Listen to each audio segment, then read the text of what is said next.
بالله من الشيطان الرجيم. بسم الله الرحمن الرحيم. رياض الصالحين. باب الأمر بالمحافظة على صلوات المكتوبة والنهي الأكيد والوعيد الشديد في تركهن. تابع. وعنه قال رسول الله صلى الله عليه وسلم: أمرت أن أقاتل الناس حتى يشهدوا أن لا إله إلا الله وأن محمدا رسول الله ويقيموا الصلاة ويؤتوا الزكاة، فإذا فعلوا ذلك عصموا مني دماءهم وأموالهم إلا بحق الإسلام وحسابهم على الله. متفق عليه. بسم الله الرحمن الرحيم، والصلاة والسلام على نبينا محمد وعلى آله وأصحابه وسلم تسليما كثيرا. سبحانك لا علم لنا إلا ما علمتنا إنك أنت العليم الحكيم. أستغفر الله الذي لا إله إلا هو الحي القيوم وأتوب إليه. اللهم انفعنا بما علمتنا وعلمنا ما ينفعنا وزدنا علما. biye tarata suye hijriya bakele ani kemenani ani binani ani duru saharu jumadul ula minye hijriya sankalo duruna bisuye wolon fulanna de miladi nasaraw ka jate ba fula ani mugani saba sankalo tani kelena bisunyo mugani kelena ambe dawdambu masjid raja ambo kono darasube minye al-imam Nawawi rahimahullah wa kitabu kono riyadu salihin bonda minna ko babu al-amr bil muhafajati ala salawati al-maktubati wan nahy al-akid wal wa'id ash-shadid fi tarkihinna. ko nyamariya limin nana delila munu nyamari nana kan nyamariya wanka farra salli durin kuloshi ani balili gele minni kankari gele min nana utolila ambo bonda dela anya ka hadisa udokala kateme bi hadisa min kalana anka wanihu karisa min Abdullah ibn Umar ma alaka je kabuma قال رسول الله صلى الله عليه وسلم ko alaka ciden ko alaka tanuna kishibaka umiritu an uqatila an-nasa hatta yashhadu an la ilaha illa Allah ko alenya maryala jonya nya marya o be fo sarahu kono ala de nya marya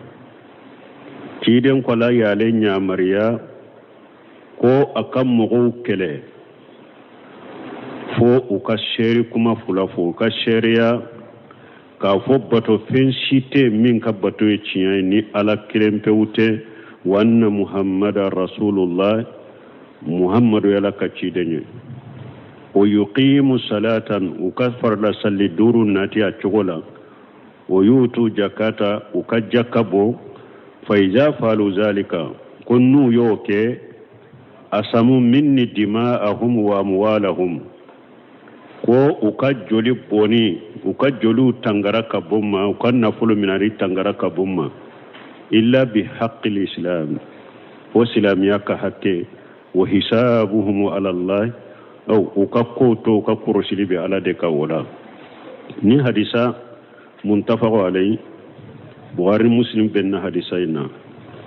asarahu qala li hafiz rahimahullahu ta'ala في باب الأمر بالمحافظة على صلوات المكتوبة من الحافظ إمامنا النووي أكو على كنيمة مسامين كورتا لندو أيافو أكونو أيافو بوندا منا أكو كنيامراليك ككروشليك فرلا صلي دورينكا والنهي الأكيد والوعيد الشديد في تركهن ani balili gele min nana ni kankarima gele min nana farra salli durin tolila فيما نقله أن عبد الله بن عمر رضي الله عنهما أيا فوني نمبوندا كونو أيمين تكابو عبد الله بن عمر بولالك جيكابو أني ألك جانا فبما أن رسول الله صلى الله عليه وسلم ولك تشير لك ترونا كشبك قال كو أمرت أن أقاتل الناس حتى يشهدوا أن لا إله إلا الله وأن محمد رسول الله ويقيموا الصلاة ويؤتوا الزكاة قوله صلى الله عليه وسلم أمرت نيتشيدن كولا كترونا كشباكا ناكوالين يا مريرا الآمر له هو الله عز وجل جونيا يا مريا ويا ألادي مسمين كبوا كورتالينو أن أقاتل الناس حتى يشهدوا أن لا إله إلا الله وأن محمد رسول الله ويقيموا الصلاة ويؤتوا الزكاة فالذي أمره بقتالهم هو الذي خلقهم مسمين يتشيدين يا مريا كو أكم مغوكلي مسمي على ديودا مسمين يتشيدين يا مريا كو أكم مغوكلي على دي مغنونوندا وله أن يتصرف في ملكه بما يشاء أبدأ على كفينك أكم مرلا من يجي له أن يأمر بقتل هؤلاء وله أن يأمر بقتالهم إلى أن يسلموا أدغر علي أكن يأمر لك كون مغو كفر أدغر علي له أن يأمر بقتل هؤلاء أدغر علي أكن يأمر لك كون مغو نون كفر وله أن يأمر بقتالهم أدغر يفنا أكن يأمر لك كمغو نون كله إلى أن يسلموا فوق تسلميا كفر ردو أدغلندو علي أكن يأمر لك كمغو فر أدغرندو علي أكن يأمر لك كمغو كله فوق سلميا فإذا أسلموا كفانهم نو سلاميرا أو إبير من كبوما وهذا الحديث مقصص بقوله تعالى من حديثا أكري لندو ني آية دوي آية من بنافو نونون دي كاغل الدليل وشغلا حديثا ينفل كافو نيامريالي كيرا دي درو كمغو فغا نيامريالي كيرا كمغو كلفوكا سلاميا نوما سلاميا ibu kele de fu ka silamiya fe ngorete ni hadisa mo de fo me chogoya do be aya nana ko kere ya kabonina chogoya do be aya nana ko chogoya kere kabonina oye jumai aya imbena fanye nu ye ni songodi yahudani nasara oye jumai بقوله تعالى قاتلوا الذين لا يؤمنون بالله ولا باليوم الآخر ولا يحرمون ما حرم الله ورسوله ولا يدينون الدين لحق من الذين أوتوا الكتاب حتى يؤتوا الجزية عن يد وهم صاغرون ni aya ye muyira la ko qatilu alladhina la yu'minuna billahi wala bil yawmil akhir ala ko silama ma mu'minuma akwaye mugo kele aye mugo kele mugo munum malli manani alaye umalli manani dollabaye ayu kele wala yuharrimuna ma harama Allah wa rasuluhu mugo munu alaye mi haramu ya cidenyi mi haramu ya umu haramu ya wala yadinuna dina li haqq nuute dina ni cinya dina fanaye oye jownye min allazina utul kitaba ni mugo sugube mugo de la mugo munu ni kitabe diruma ewa ayu kele hatta yutul jijiyata yaddi wa hum saghiruna fo ukanni songodi uyere bolo kana ni songodi awma udoyale ni okera akanu kele no okera akanu kele hadisa in kode kamugo kele fu ka sheri kuma fula de fu ode be hadisa in kono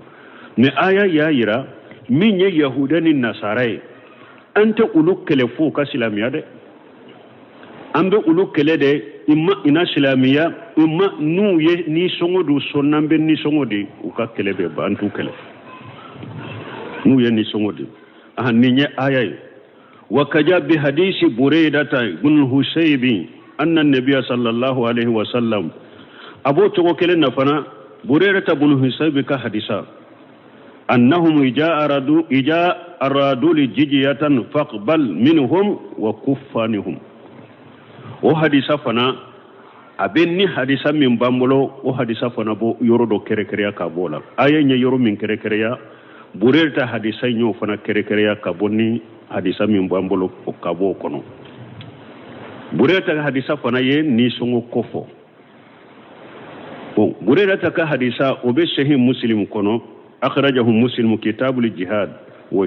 shayri babu ta'mir li imam al umara ala al bu'us wa washiyatuhu muslim ye bureta ka hadisa min fula ya do kono hadisa jando hadisai kelei jihadu chogo de be hadisai kono ñambe hadisa yiro damado fo ka surunya parce que hadisa in kajja bureta ka hadisa aba kono ni ciden be kele boloci abi emen ke kele bolo ka nyemaye abe woshiya ke e folo ki kere ya ka woshiya ki ye ko ikasira alanye o ko fi abe woshiya ke jama min bi bolo kata abe woshiya ke wulu fanaye ye kafo iki janto wulu fana la ika sira lanye jama min be bolo sira alanye wulu fana ka kibariya la ika hera kuye o kofi abafo aye kele keni alaka togoy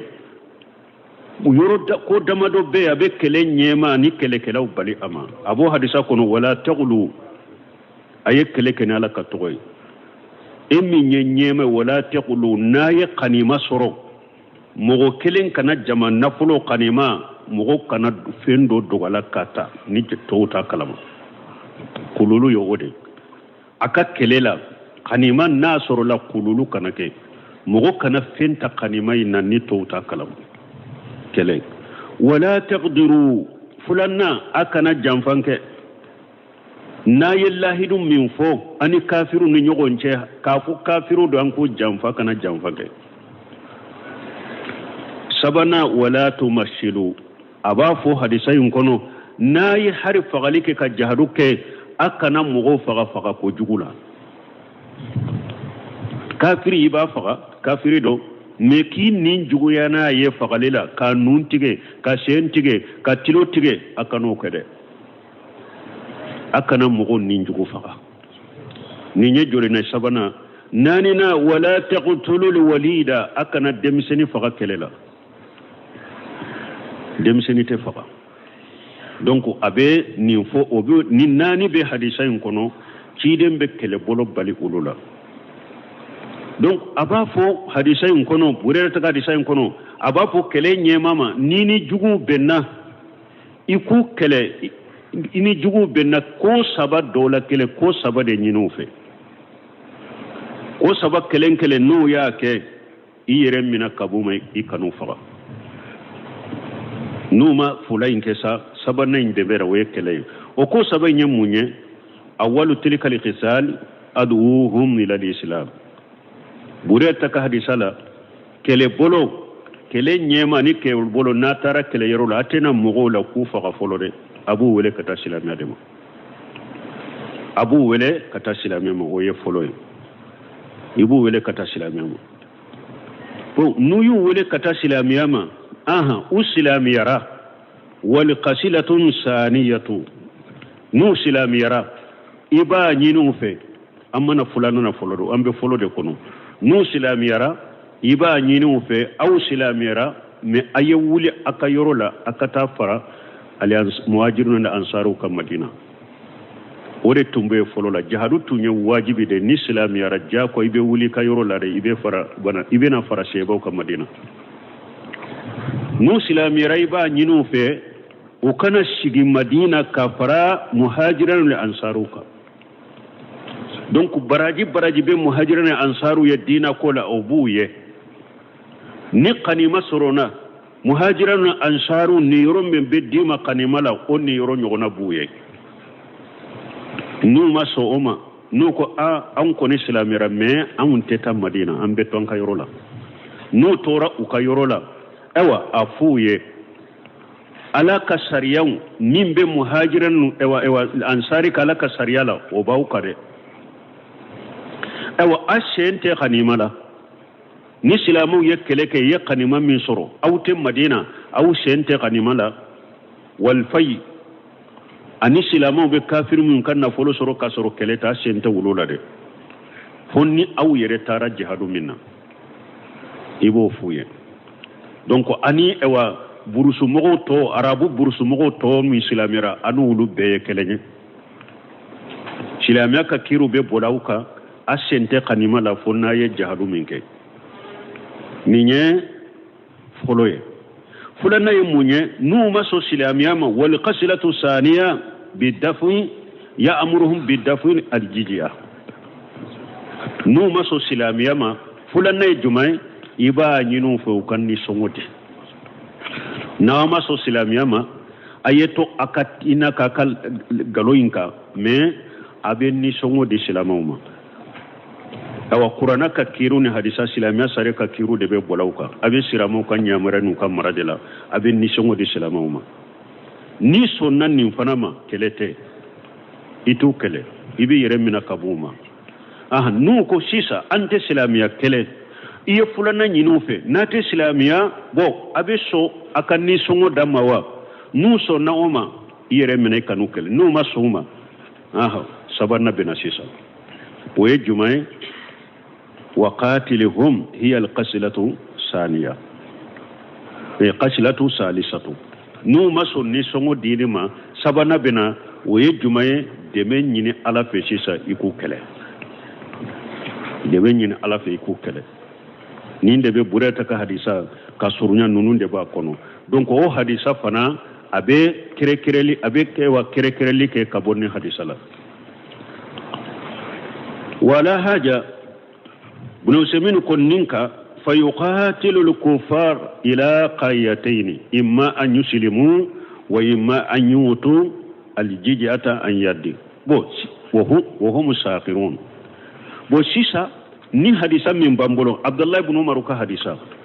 ani qur'ana aya min be suratu tauba kono ani bureda ta ka hadisa nanye nunu fara nyogon ka sisa ambe kafiru kele kata yoro fulade kele danye ko fula dola kelende imma an yuslimu imma una silamiya nu silamiya ra kele banna amba nyire mina kabo uma wa imma an yutau aljijata an yaduhum saghiruna fulana ube ukanni songodi ubolo kana ukaso bolo kana mi songodi silamoma udoyale ni yo fana ke kelete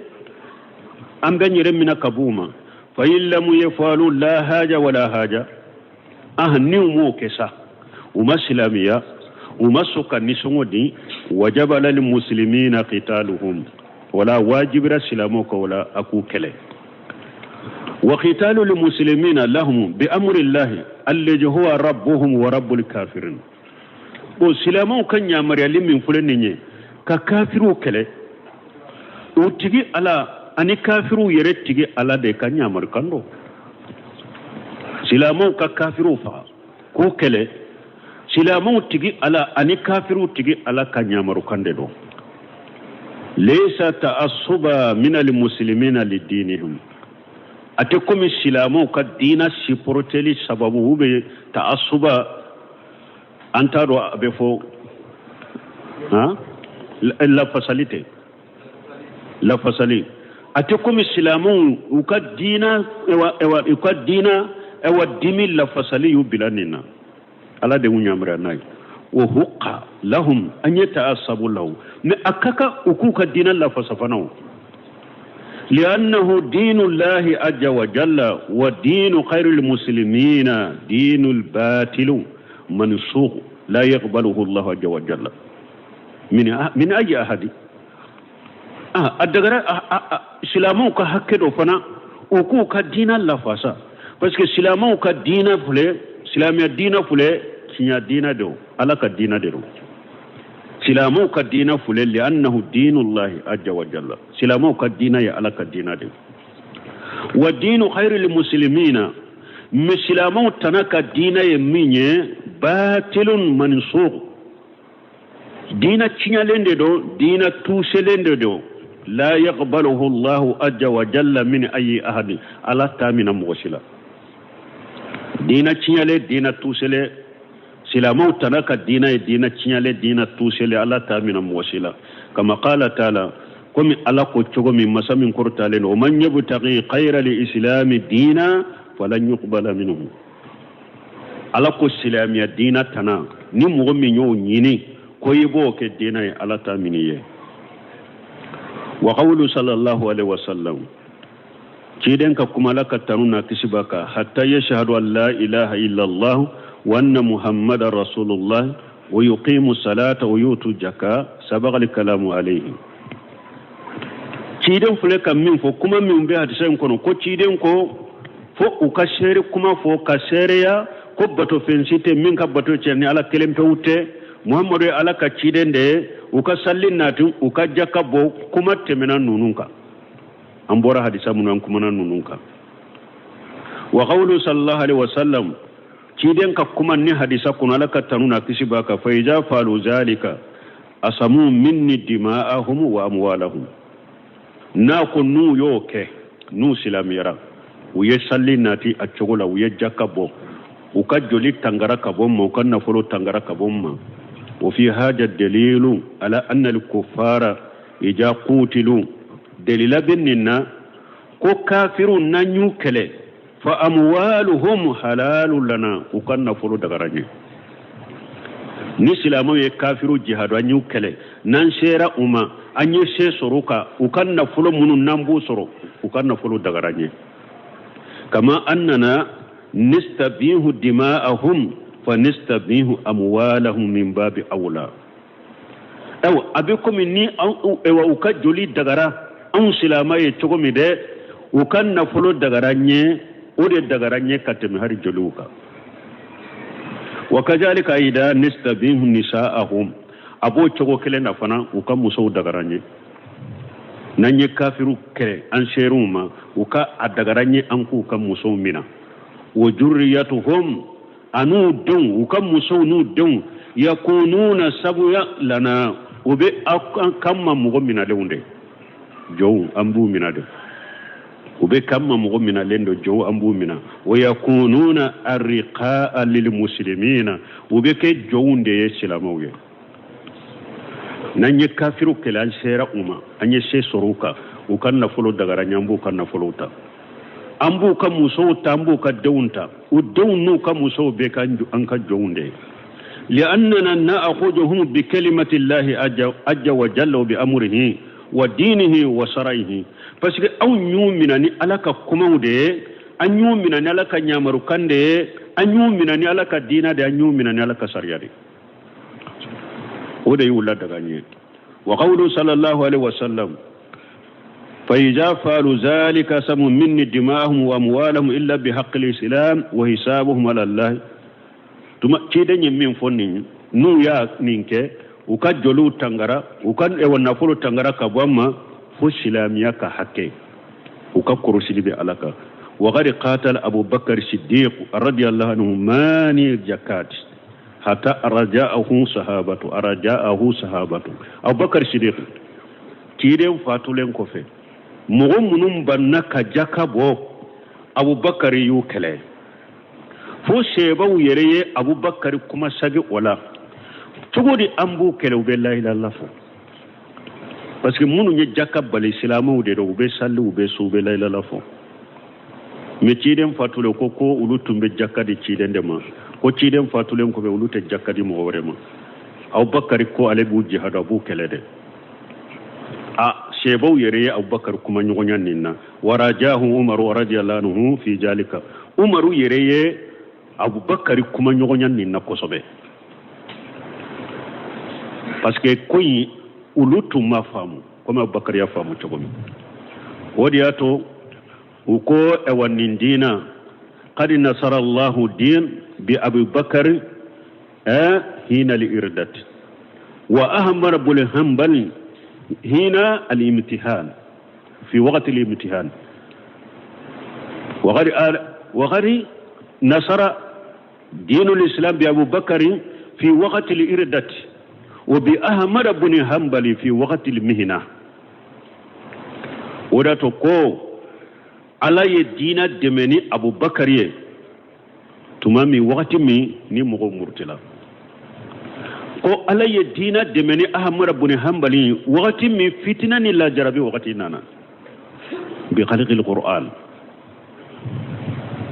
abubakar siddiq tumami ciden fatura doro ko nunu ko kulute jakabo ko pasigala ko qur'ana ko qul min amwalihim sadaqa ko ciden da kamina ko ciden fatulen ko fe ko uluta di mo worema awa abubakar بنو سمينو بنا أكاكما توفو ولكن أبا بكر أصر على أن يقاتل ماني جكاتي تمامي سيبون أبو بكر كما نغنيا عمر يريا كما نغنيا منو نجاك بالي وكليلا تمامي أبو بكر دوميرا أتاكا كم منو نجاك كوني بالي نبو كليلي وقال والله أبو بكر كنا نكلمني عليه لو منعوني النار أي مائدة شقيرة أكون نو ينبالي باديني من نو تنبادي تشيدي ما جاكلا نو ينبالا لا نو ما دينما وفي رواية أننا نتقول إن قالا وهي ما تربط به البائر نو يو إوامبالي غرامي جرومي نينيامي بسريناي nu tumbe o nyogona de dicide ma jakala nu ye ne bali ama nu ma di wallahi mbu kelede kanu yuadunahu ila rasulullah sallallahu alaihi wasallam utumbe ba de ni min dicide ma utumbe garani juru min dicide ma nu ye ne bali ama nu ma di nema laqataluhum ala zalika wallahi mbu kelakade abubakar yenni fo يقال فلما أرأت أن الله يقول أمركو فلما أرأت أن الله صرح صدر أبي بكر للقتال علمت أنه لحق عمر بن الخطاب كنت مامي علي أبو بكر الدسكون فري نجاك بالي نونون كليلي دي علي دو أبو بكر بمين كودي تشيني donc أبو بكر يوكلي akelele kera hera bafanay parce que abubakari ala ye sabati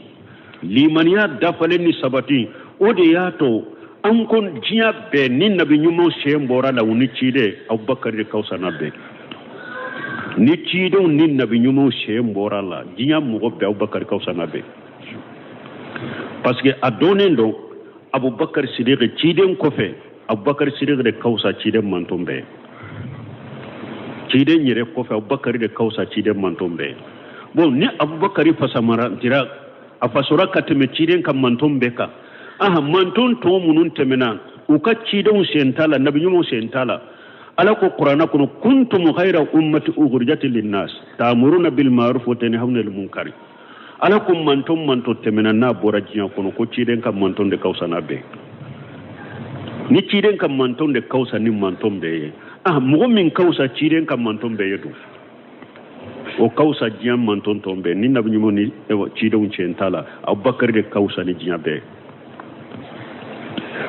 ala ya sabati mani jaka munu nye jaka bali abubakar sabatira sebon nana do atayinde ye ciyen ube faralaka munu nye jaka bali wuyo kele fu ye jakadi awa aya soro cide sana ka fatu ayekele bolo de labbe ko o kata urumin kele aye usama ta bunjedi de ke o kele nyemay ka ke drapo tige o ya soro usama ta sibe santani duru nyona usama ta ni kele bora madina doro ube madina kungo kono na ma madina ire dugu kolo bila ciden fatura kibariya ciden taraw fe je ciden do wuli madina kataw afu ye ku kasagi ko ciden fatura usagira tumami ciden ka suturali bekera abubakar kera khalifa amirul mu'minina akera khalifa ewa ako usama ta ako ilabe ikika darapota ciden nyam mo hakke min dima kata urmen kelela akata sebo ko bakari ko nin kele bola urmen be chogo mi be bado ciden yirete balola an kan ye ci urume umate ha o bola de abubakar ko ay o ko sisa ni te kele nyire bola minye usama o kaddo mo ko were ke kele nyema e kale ba ko ay ako wallahi ci de nyire bolo ye drapeau misri neto foni de usama ta fana se ate sanse nin kele boro betade abeke minya be kai uku be faga urume uku be faga kana ambe faga madina ya nin kele te bola de usama tana ka kele tara ewo o fana de kera silama ka kuna wolo ja ciden fature a jigira be kono mogo munun be yoro werula ni ciden yere fatura an ka murta an ka bo an ka sage ka tan ka kokoroma ni uye usama tana ka jamanu ka drapo usama tana ka drapo na ka jama ya nute mena dugu minna uruba fo mintu njignan kono an ka dabila de aye chewuto akokoi ni mugo bora ibi faga mugo ni bora ibu faga ni nye chewuto akufe koi aw utara urmen kele na fana diara wala fana usera urmen amirul mu'mina e nunu de mene mi amirul mu'mina be anyine kari ka jifa de ma ne ka jifa wori masoro doro kulo na wuli mankan na wuli na fambe ke mankai iyere kan na fane kan tred kama mushrikiya be dina la ima jo biriya be dina la ima shige filole mo keleke donye mushrikiya keleke jamana kono ya donye fama kele jamana kono ya ko parce que mushrikiya be kene ka jamana kono kanya nyino la jonyo ke karamo juma amirul mu'mina juma nyake ya ubafo munu amuru donya ke donye fama kele ya ka jama bo ko bidia jensira jamana kono bidia be ke kene ka maulidi be ke kene ka woteke donya ke dina be sawunyana dina yere lili be bo wunyana aw makele ko kamate kele sila ni jifa kele ni janna fa kelete ubafo kulu de amirul mu'minina entre kele dama jifa kele dama amirul mu'minina wen nonunde ako dinate ciden ka dinate na kasikale to nyana mayala de o tekkale nyana amake fana khalifa duru imbe khalifa nani imbe amake nununde ye ko nyemaw silama nyema ye nununde fa fi haja dalilu mun seminu ko delu labenina ala ahamiyati salati ka fo salli ye fembade parce que hadise nyere do ko nyamunye ko ciden ko Allah ye nenya maryan ka kafiru kele ka seru kuma fulafo u ka salli u ka jakabo hadise don nani ode de labenina ko salli fembade wa anna an-nasa yuqataluna ala tarkiha ila an yusallu abe hadise kono fana ni mugo munun ko ute salli silama bu kele de fu ka salli silamiya bu kele de fu ka salli wallahu almuwaffiq mbe ala delala kambe sababama balmun ni hadisa nunu dina nunu ndanka barake ni nunu nye me jamana umbe mankan ciunu ni mankan kolonci munu ma jamana kono kulu be dina defa ni silamiya defa la bengalo ambe min ndo koy be dina defa joy ka musrikiya keleke ika kutuba wula rejo soso wula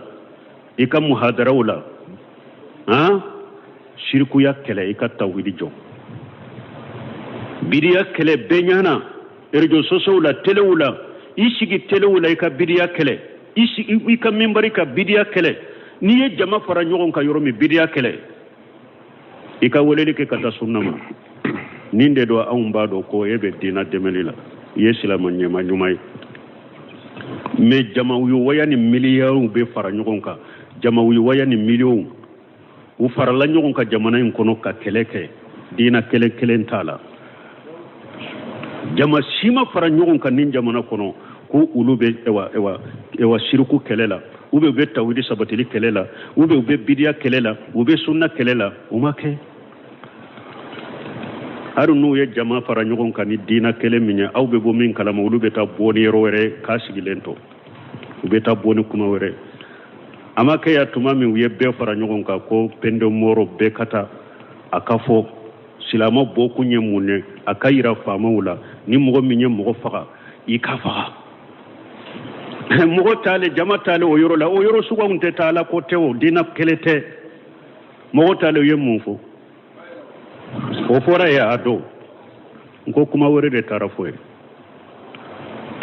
alaka timmandi mogo ma wallahi population hari biyawbe ko nan jade kawye ay hakili soro koy nama miri ka hakilu be aw bo ka faga fu ala kote dina kote ciden kote kaw faga fu kaw manke aw bawna aw fawla ulu yere nu dew kata ji afriki yoro be mogo ba karamo ba nyema yala kam marasilla daga kanyaga ka galon nyini ka delangalon fo ala ka mogo la so bolila wallahi ayeta mogo be bo domme aka muso ba ka so kuno te bo adenteta asika muso teta sika denteta ubi wali dawde bo kata adu fagalima kawbo aw bawna fa ukro garde be uluka du dala ku den kolosi ku muso kolosi alaka kimandama aha وعن معاذ رضي الله عنه قال بعثني رسول الله صلى الله عليه وسلم إلى اليمن فقال إنك تأتي قوما من أهل الكتاب فادعوهم إلى شهادة أن لا إله إلا الله وأني رسول الله فإنهم أطاعوا لذلك فأعلمهم أن الله تعالى افترض عليهم 5 صلوات في كل يوم وليلة فإنهم أطاعوا لذلك فأعلمهم أن الله تعالى افترض عليهم صدقة تؤخذ من أغنيائهم فترد على فقرائهم فإنهم أطاعوا لذلك فإياك وكرائم أموالهم واتقي دعوة المظلوم فإنه ليس بينها وبين الله حجاب متفق عليه. وأن معاذ رضي الله عنه كرسمنا مؤجمل كجكبوما قال باسني رسول الله صلى الله عليه وسلم إلى يمن ماجوكو كوتشيدنيا يتالتشي كتا يمني فقال إنك تاتي قوما من أهل الكتاب أكم واجو إبتا مغوفي ibena mugoma kitabe dunke wudedo faaduhum ila shahadati la ilaha illa allah men ni seruma iku wele kata minna wele kata ku ka sere yake ka fobbato fenshite min ka bato cieni ala kelempe wute wanni rasulullah u ka sere yake fana kunne ala ka cidende fa inhum atawli zalika nu tugura ikonninna usonna nimma فأعلمهم أن الله افترض عليهم 5 صلوات في كل يوم والليلة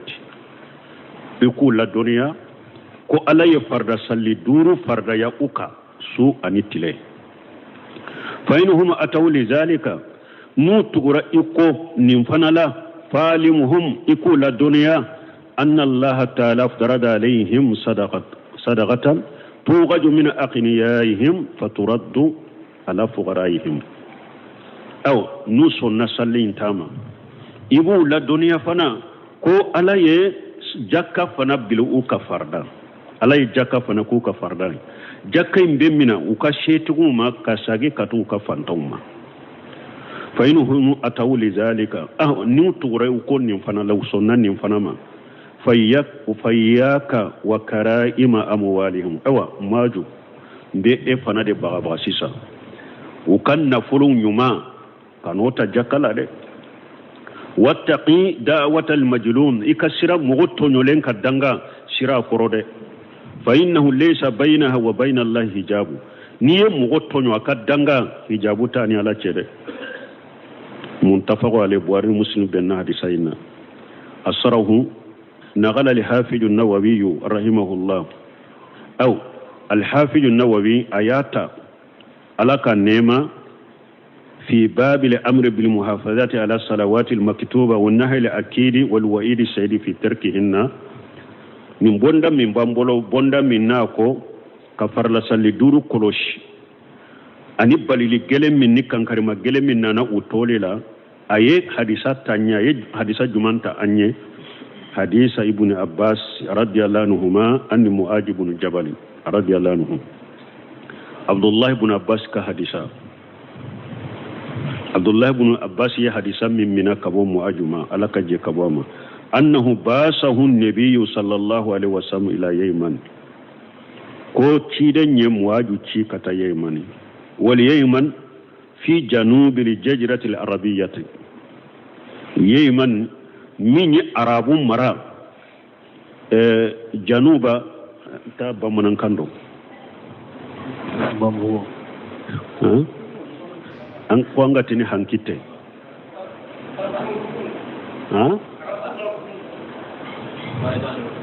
baba banyafa oh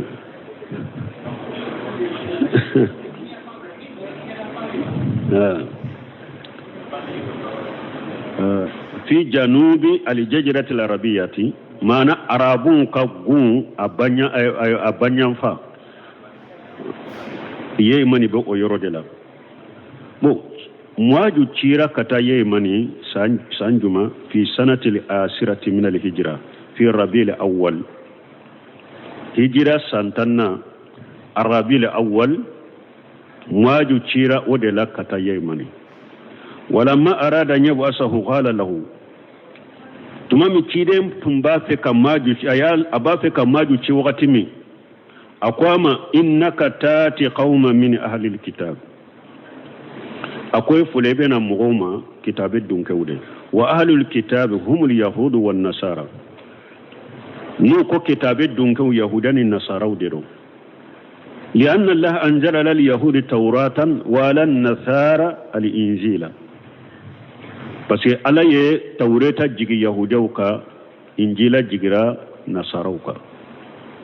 وإنما أخبره بذلك ليكون مستعدا لهم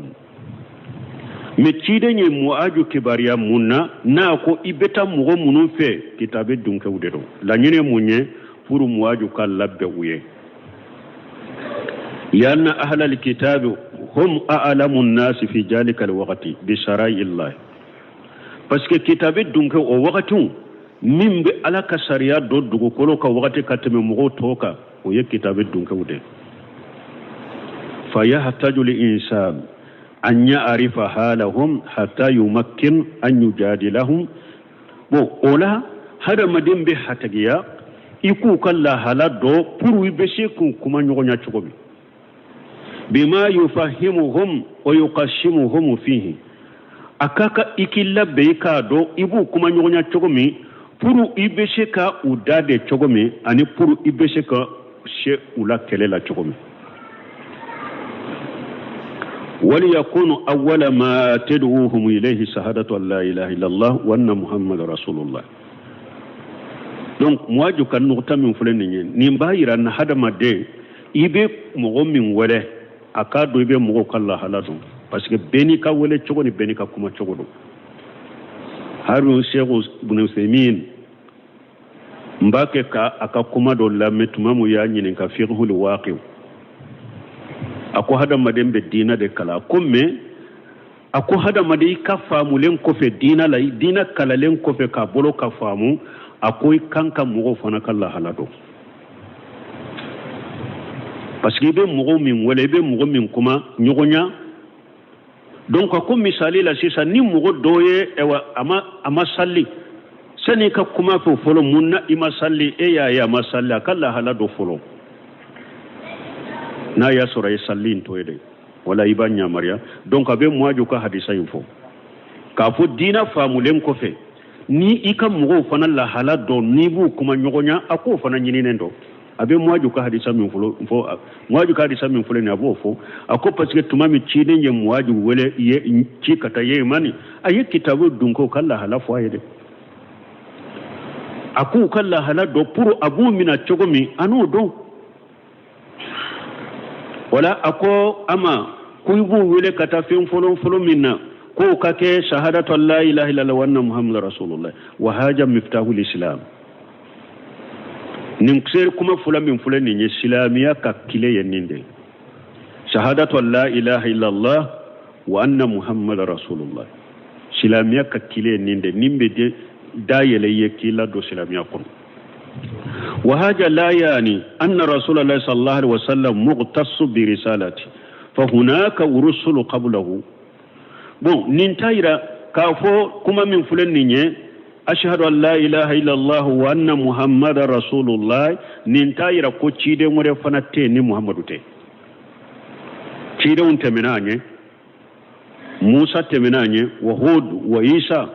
وغيرهم نونون تمنا تشيدي تشيدي ولكن رسول الله هو خاتم النبيين مي على كتشيدي محمد صلى الله عليه وسلم الذي النبي نمو بتم بغير وغير نسقة سريعته جميع السرائع فلا نبي بعده تشيدين كسريا سريع بتوسه سريع تمنا تشيدين كسريا بتوسه فلا نبي بعده النبي نمو تشيدين كفي ولا شريعة سوى شريعتهم سريع ورس شتى نتشيدن كسريعته سريع ورس شتى جيان كنو نتشيدن كسريعته فإنهم أتوا في ذلك فعلمهم أن الله افترض عليهم 5 صلوات في كل يوم وليلة وهذا هو الشاهد حديثا يرد دونكو شاهد ين يرد وهي فرلس للدور يجمع وهي الظهر والعشر والمغرب والعشاء والفجر والجمعة بدل الظهر فرد صلي دور صلي فنا لا سرا فطري صافو فجري جمعة صلي فنا رمبلاشي فإنهم أتوا لذلك فعلمهم أن الله افترض عليهم صدقة في أموالهم توغج من أغنيائهم فترد على فقرائهم في أموالهم هذا إحدى روايات البخاري كاي رواية دود فلان في أموالهم توغج من أغنيائهم فترد على فقرائهم معنى نوسو نسلما إيكا أيرولا كافو على يجاكا بلوكو كان نفلوكو يارو رواية دوبي رواية من ببولو افترض عليهم صدقة ode mafwa fi amwalihim mafu ni abi bugarika irwaye kono waftarada alaihim sadaqata fi amwalihim yakul la dunya ko ala ye jakka bilu kaw kanna folola obe bugarika irwaye kono to gaju min aqniyaihim faturaddu ala fuqaraihim bo jakka iba mina ukashetigula ka asagi katu ka fantawma bo ni yorula sosoli do fule doni ke bawo bolo akelen kele yu delila ke ni roy oye sosoli jumay yala jakka ebe yoro mi kan na folo be yoro mi ibi kan na folo jakka be iba do yoro do la ube be se ka jakka bo kata ci kata di jan e wadugo re ka fantaw mawa doko ay na folo tigi yini kan na folo be yoro mi ko be ika jakka be di o yoro de la ite jakka imbo kata na yoro re ka fantaw to yoro la كمنا كوتشيدن كتوغا من أغنيائهم فترد إلى فقرائهم كوتشيدن كمواجما يكا جاكا من يمني كان نفلو تيغوما كاساغي كتا يمني كفانتوما وما فواكا بوناي منون فانا كو أي نفلو تيغي بي يرومي يني كان نفلو أبدغا ولو كفانتو كو سو جاكالا ني دوغو ويرا فانا كفانتو ني جماوري كفانتو أبدغا كدو تشي كتو فانما ولو فانا يو كدل لك ني حديثا كلني ko tuugaju ni yoro kelenyo ko tuugaju min aghniyahum kon ciiden ko ka jakka min ka setigu mamana silamo ka setigu faturaddu la fuqarahum ka sagi kata silamo ka fantaw mo ge yoro yoro ulu fana yu della ke nin chogola abe ewa hadisa yoro kele al aghniya huna jamu khani aghniya ya nafolo tigi farale nyogon ka kaniu farale nyogon ka rewba fa aghniya wa hum alladhina yamlukuna nisaban jakawiya ya nuko al aghniya mu'minu ni jakan nisabe marale bubulo wiyen nafolo mara min shera jakan nisabima wal khani fi kulli mawdi bihasbihi ni qaniuna na dalilawla abe fo yoro kelen kelena ni aka chogoye fa yufassaru fi babi wujubi jakati bin nisabi jakawi jaka bonda niya ye doni ke bago ko kaniyu jaka yorola ula nyini be shetigi minna ni nafulu min ni jaka wala ni jaka nisabe maralen sorola bolo na kan nafulu shera jaka ma nisabe min ni jaka kaminana nu ewa uya fo jaka bonda la ko kaniyu kala nyini yode akorote ko nafulu tigibade ni nisabe be mo min borodoro ni en nafulu maradoro ashera nisabe man ni jaka kaminala o ye kaniyu ye jaka bonda la hari na ya soro shetigi batiye ni nisabe be borodoro ye nafulu tigu jaka bola ko ni shetigi shetigi munu ni jaka wajibira uka wede ni nisabe be bono ويفسر في باب أهل الجكاة بأنه الذي لا يوجد مما يكفيه وآيلته لمدة سنة فأكثر وبأنت من هذا ويفسر في باب أهل الجكاة بأنه الذي يزيد ما يكفيه وآيلته لمدة سنة فأكثر jaka dunkewula nuko ewa jaka dunkewula nuko kaniyu jaka kanka di mogo munuma nuko kaniyu o yorola o korode mogo mi ni nafakati bi bolo nafakati min bini ka dembaya bo sankuru kara mana nuko mogo mi nye setigi ye jaka manka dama ukambe joma setigi ye jonye min ni ka sambalo dafalen bi bolo janka man ka di ema nu ko kaniyu mana setigi munu ni jakka man ka duma jondo mogomi eni ka demba ya be san na fakati mumen be soro yibolo ete jakka mina bagay ni kaniyu fora jakka dunke o fanala mogo munu man ka jakka mina ni kaniyu fora o yorola kambe ni sugudem min ni sebe eye ini ka dembaya be sam mume ube min kacha aka sam baloye o baw bolo eye setige man ka jakamina fa inhum ataw li zalika wa wafaqu nu ubena uyibe nyogonya ninka usonna nimma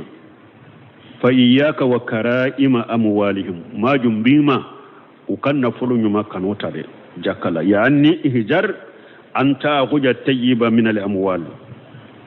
donc mbi bali nu sonna jakaboma ikanu kan nafulu be nyuma fana mina ka ke jakai bal quz al-wasta la yajlimuna wala yujlabun chamanche tade mina nafulu bagan chamanche tade mina o akana ewa ulu tonyo ulu fana kana tonyalike kana ulu tonyo kana tonyalike لا تأخذ راديا فتجلم المستحقين لذلك ما نكنت بغون فنا بيد دغمتا منا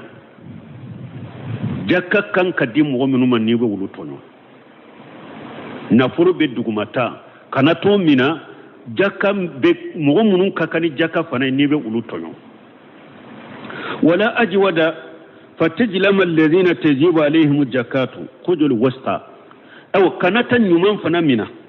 min kanyi ni bagan beye kana to fana mina jaka bake kamina munu nay kana ulu fana to sonyo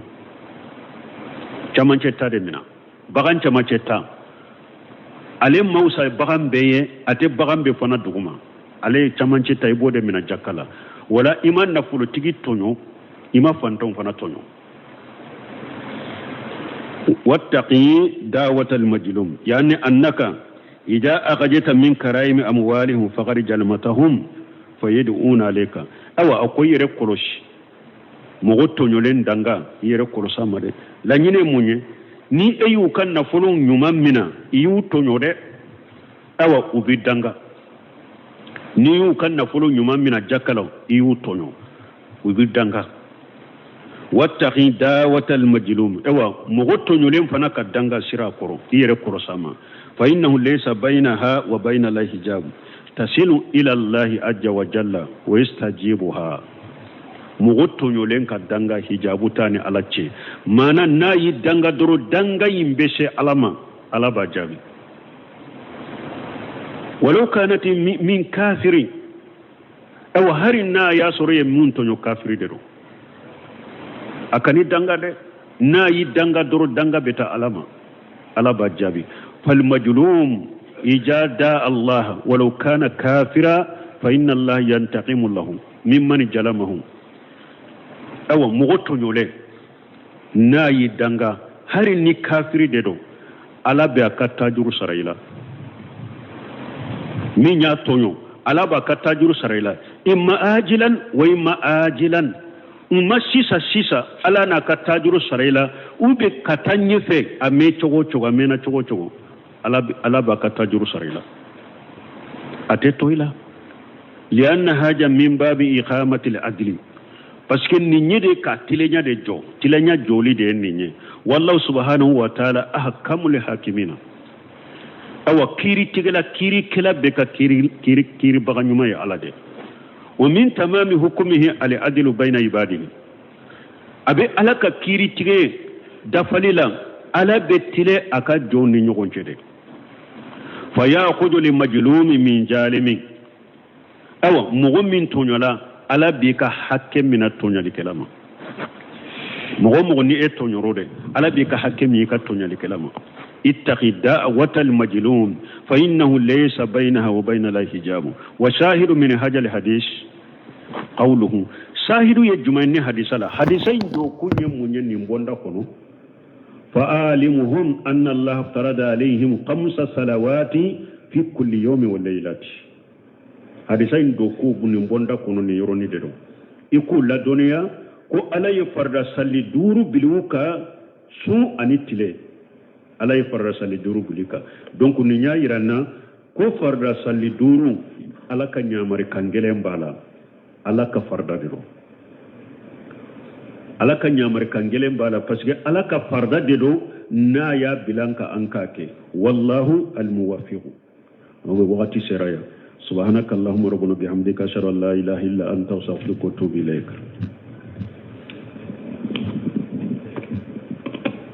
أعوذ بالله من الشيطان الرجيم. بسم الله الرحمن الرحيم.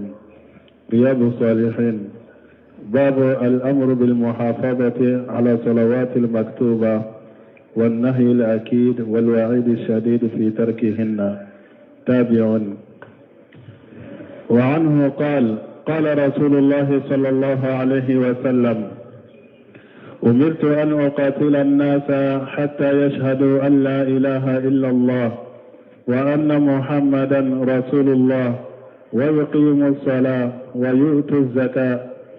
فإذا فعلوا ذلك عصموا مني دماءهم وأموالهم إلا بحق الإسلام وحسابهم على الله متفق عليه. بسم الله الرحمن الرحيم والصلاة والسلام